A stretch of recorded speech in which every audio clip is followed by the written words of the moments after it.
लखनऊ ऐसा ही शहर है जहां तहजीब गलियों में बोलती है, इतिहास इमारतों में सांसें लेता है और जायका सदियों की विरासत समेटे हुए है। ये वही शहर है जिसने मेहमान नवाजी को एक पहचान दी और हर जायके को एक कहानी बना दिया। अवध के दौर में जब शाही दस्तरखान सजते थे, तब एक ऐसा हुक्म दिया गया जो इतिहास बन गया। नवाब साहब के दांत नहीं थे और गोश्त के बड़े शौकीन थे वो, तो उन्हीं ने कहा कि कोई ऐसी चीज बनाई जाए जो हम खा भी लें और गोश्त भी आ जाए। एक ऐसा कबाब तैयार हो जो जुबान पर रखते ही घुल जाए। उसी सोच से पैदा हुआ गलावटी कबाब।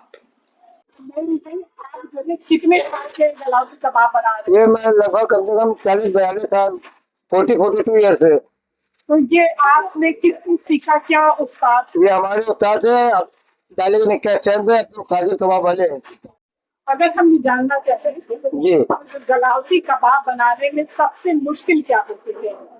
तैयार करने में कोई सब कुछ इजी, बस सिर्फ की जो मलाई होती घिसाई वो थोड़ा सा टफ है, बाकी सब कुछ इजी है। कहा जाता है कि नवाबों के दांत बहुत कमजोर हो चले थे, लेकिन जायके से उनका रिश्ता और गहरा हो गया। शाही बावर्चियों ने महीनों की मेहनत से ऐसा कबाब तैयार किया जो नर्म तो था ही, लेकिन लजीज भी था।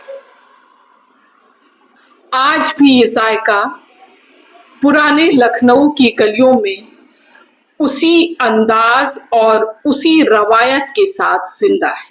शुरुआत 1905 के नवाबों के जमाने से हुई थी। जो नवाब साहब के दांत वगैरह नहीं थे, उस जमाने में हमारे नाना के भी वालिद जो थे वो कुक थे और हमारे नाना ने भी ये इजाद किया था गलावटी कबाब। वे कहते हैं कि लगभग 2 दर्जन से ज्यादा मसाले इस्तेमाल किए जाते हैं। इसमें 2 दर्जन नहीं बल्कि 125 मसाले होते हैं और मौसम के एतबार से इसमें मसाले डाले जाते हैं। ज्यादातर जड़ी बूटियां हैं।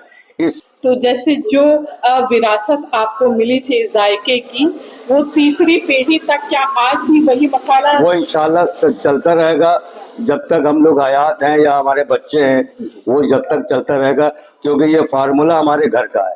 नाना थे, नाना के बाद हमारे मामू हाजी रईस अहमद आए, उसके बाद हम आए, रिजवान आए, उस्मान आए, अब हमारे बच्चे इसमें आ रहे हैं।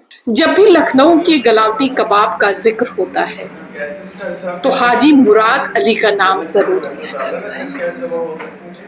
कहा जाता है कि हाजी मुराद अली पतंगबाजी के बेहद शौकीन थे।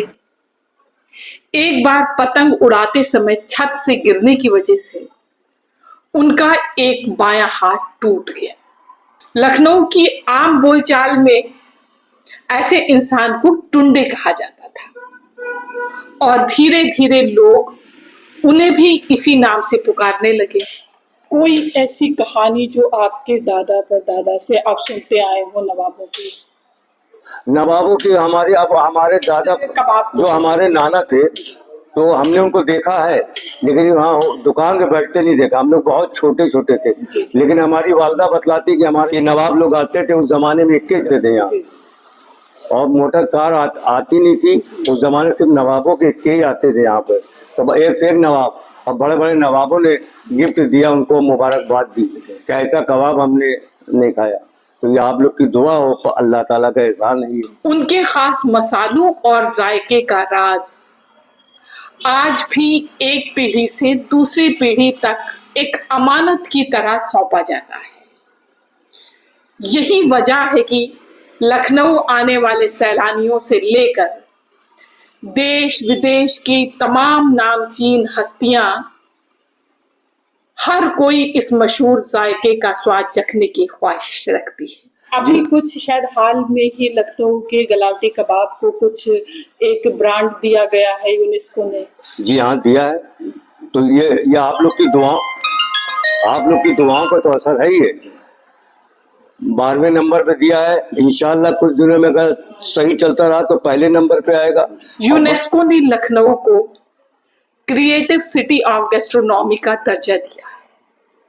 ये सिर्फ सम्मान नहीं है, एक जिम्मेदारी है, क्योंकि विरासत सिर्फ इमारतों से नहीं बचती, वो जायके, रिवायत और उन लोगों से बचती है जो उसे जिंदा रखते हैं। इसलिए जरूरी है कि हम इस पहचान को सिर्फ महसूस ना करें, बल्कि आने वाली पीढ़ियों तक उसे सहेज कर रखें। लखनऊ सिर्फ एक शहर नहीं, एक एहसास है। यहाँ हर गली तहजीब कहती है और हर जायका इतिहास बयान करता है। गलावटी कबाब इसी विरासत की पहचान है, जो याद दिलाता है कि परंपराएं समय के साथ खत्म नहीं हुआ करती, बल्कि और गहरी हो जाती है। और यही लखनऊ की सबसे बड़ी खूबसूरती है कि ये बदलते दौर में भी अपनी रूह को जिंदा रखता है।